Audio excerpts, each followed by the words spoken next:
दुर्भाग्यवश किसी की मृत्यु हो जाए, जिसमें ये हमारे सिलेंडर की वजह से मृत्यु हो जाए, उसमें किसी गुणवत्ता की वजह से या और किसी कारण से, तो उसमें 6 लाख रुपए तक का मुआवजा है, और दूसरे इलाज के लिए या उसमें 2 लाख तक का मुआवजा। रेट को लेकर के क्या कुछ कह सकते हैं?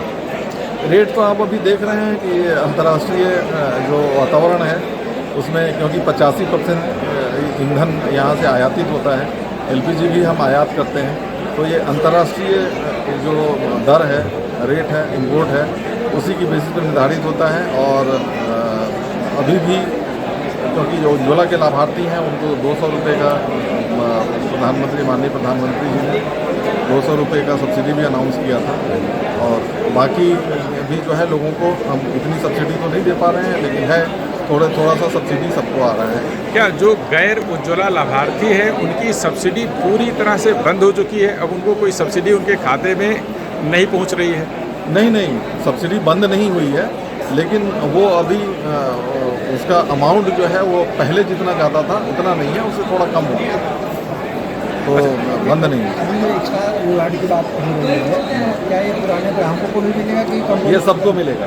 ये सबको मिलेगा, जो भी इनरोल हो जाएंगे उन सबको एक्स्ट्रा रिवार्ड मिलेगा, क्योंकि पेट्रोल, डीजल ये सब सारे ग्राहक इस्तेमाल करते हैं। तो अब हम लोग ये कर रहे हैं कि जो हमारे एलपीजी सिलेंडर हमसे लेंगे उनको सुविधा मिले, और उनको कुछ ना कुछ रिवार्ड पॉइंट देखा गया है कि हर कंपनी अपने कुछ ना कुछ जो ग्राहक लगातार जिनसे जुड़े हुए हैं उनको कुछ ना कुछ इनाम देती है, तो इसमें ये भी हम लोग भी इनाम के तौर पे इसमें जोड़ना चाहते हैं। सर, एक चीज़ अभी जैसे नुक्कड़ नाटक वालों ने बताया, वैसे अभी बताया गया, लेकिन सामान्य तौर पर ग्राहकों को जानकारी नहीं है। जो आपकी बीमा योजना है कि सिलेंडर से अगर कोई एक्सीडेंट होता है तो ग्राहक को क्या 6 लाख, 2 लाख या जो भी मिलता है, वो क्या स्कीम क्या है और कैसे उसका ग्राहक लाभ उठा सकता है? सामान्य तौर लोगों को कोई जानकारी नहीं, थोड़ा सा अगर बता सकें तो बताएं। इसमें ये स्कीम हमने जो है इंश्योरेंस एजेंसीज के साथ इनको हम लोग प्रीमियम पे करते हैं, और वो हमारे जो सिलेंडर के मानक हैं उनकी बेसिस पर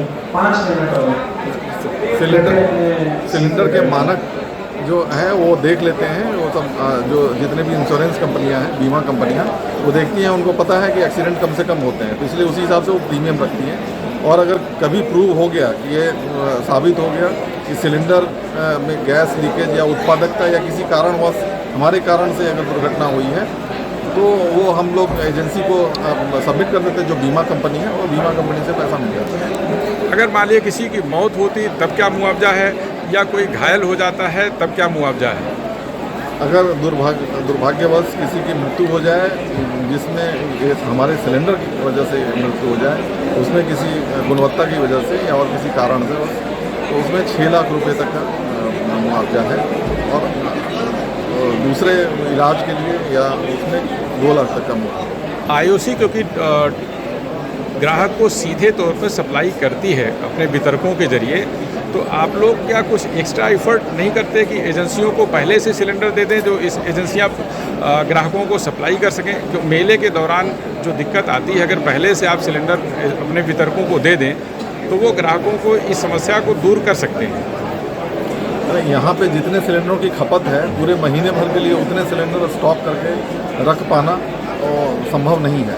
दूसरी बात है कि गोदामों की क्षमता जो है वो भी निर्धारित होती है एक्सप्लोजिव विस्फोटक नियमों द्वारा। अगर हम ज़रूरत से ज़्यादा जो अप्रूव्ड क्वांटिटी है उससे ज़्यादा अगर करेंगे तो फिर वो और सुरक्षा के लिए खतरा हो सकता है। तो इसलिए किसी गोदाम में 800 सिलेंडर, कहीं 1200 सिलेंडर, इससे ज़्यादा हम लोग सिलेंडर का भंडारण नहीं कर सकते। तो ये क्योंकि सुरक्षा को दूसरे खतरे पर न्योता देना होगा, इसलिए हम लोग उस समय में अधिक से अधिक ये कर सकते हैं। हम ग्राहकों से अनुरोध करेंगे कि सब लोग DVC ले लें, डबल बॉटल कनेक्शन ले लें, ताकि 2 सिलेंडर रहेंगे तो उस माह में कम से कम एक ही महीने के लिए ये दिक्कत होती है, उस माह में उनके पास दोनों सिलेंडर भरे हुए रहेंगे। हम लोग उसको पहले से उनके पास रख देंगे, तो ये घर घर में अगर एक 2 सिलेंडर रहेंगे तो उसमें इतनी दिक्कत नहीं होगी। बनस्पत की एजेंसी के गोदाम में हम 20-25 हज़ार हर गोदाम में रख दें तो ये एक तरह से ये विस्फोट के ढेर पे बैठने का हो जाएगा। उनकी सुरक्षा भी प्रशासन के लिए काफ़ी महत्वपूर्ण होती है।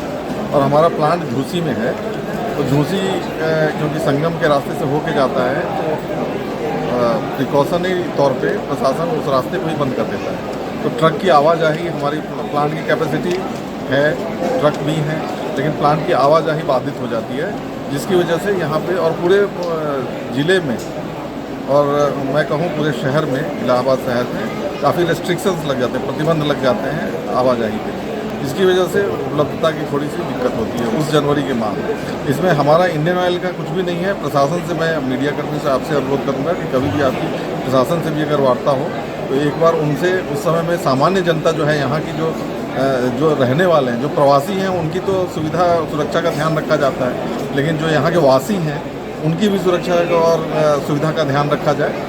ये आप लोग थोड़ा प्रशासन से अनुरोध करें कि कुछ ऐसी व्यवस्था बनाएं, रात में करें या कुछ ऐसा समय, कुछ कॉरिडोर पैसेज दे दें, ग्रीन कॉरिडोर टाइप का, जिस समय की सिर्फ वो गाड़ियाँ आ जाएँ।